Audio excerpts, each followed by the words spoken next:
Isa ito sa pinakamalaking iskandalo na yumanig sa Philippine showbiz noong 2009. Isang pribadong video ang naging sentro ng pambansang usapan at umabot pa sa pagdinig sa Senado. Pero paano nga ba nagsimula ang lahat?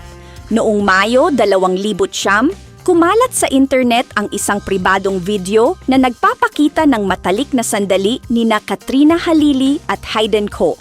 Wala pang social media noon gaya ng ngayon, ngunit mabilis pa rin itong lumaganap sa pamamagitan ng mga website, online forums, Bluetooth sharing at pirated DVDs. Dahil dito, naging laman ito ng balita sa telebisyon, radyo, pahayagan at internet sa loob ng maraming buwan. Lalong uminit ang issue dahil sikat na sexy actress noon si Katrina, habang kilalang cosmetic doctor at celebrity personality naman si Hayden.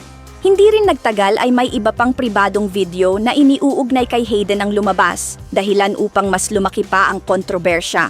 Ayon kay Katrina Halili, hindi niya alam na kinukunan pala siya ng video habang sila ay nasa pribadong sandali. Iginiit niyang siya ang tunay na biktima at nagsampa siya ng mga reklamo laban kay Hayden. Ayon din sa aktres, matindi ang naging epekto ng insidente sa kanyang emosyonal at mental na kalagayan. Sa panig naman ni Hayden Ko, inamin niyang siya ang kumuha ng ilan sa mga video. Gayunman, naging malaking usapin kung paano nakalabas at kumalat ang mga ito sa publiko. Humingi rin siya ng paumanhin kay Katrina at sa publiko, ngunit nagpatuloy pa rin ang mga kasong isinampa laban sa kanya.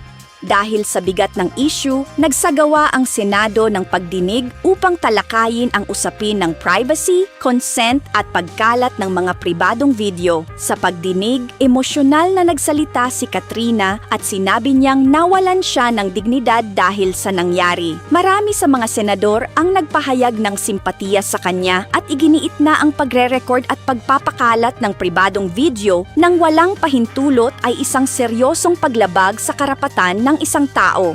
Kinasuhan si Hayden ng paglabag sa Anti-Violence Against Women and Their Children Act. Naghain din si Katrina ng reklamo sa Professional Regulation Commission dahil sa umano'y immoral at unethical conduct.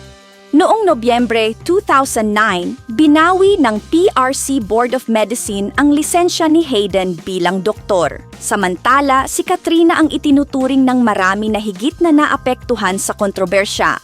Bagamat nakabalik siya sa pag-arte, inamin niyang matagal bago siya tuluyang nakabangon. Si Hayden naman ay naibalik din kalaunan ang kanyang lisensya matapos ang legal na proseso at unti-unting nakabalik sa kanyang propesyon. Hanggang ngayon, nananatili ang kasong ito bilang isa sa mga pinakatumatak na iskandalo sa kasaysayan ng Philippine showbiz at madalas pa ring balikan sa mga usapin tungkol sa digital privacy at consent.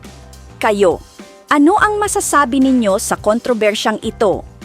Ibahagi ang inyong opinyon sa comment section at magkita-kita tayo sa susunod nating video.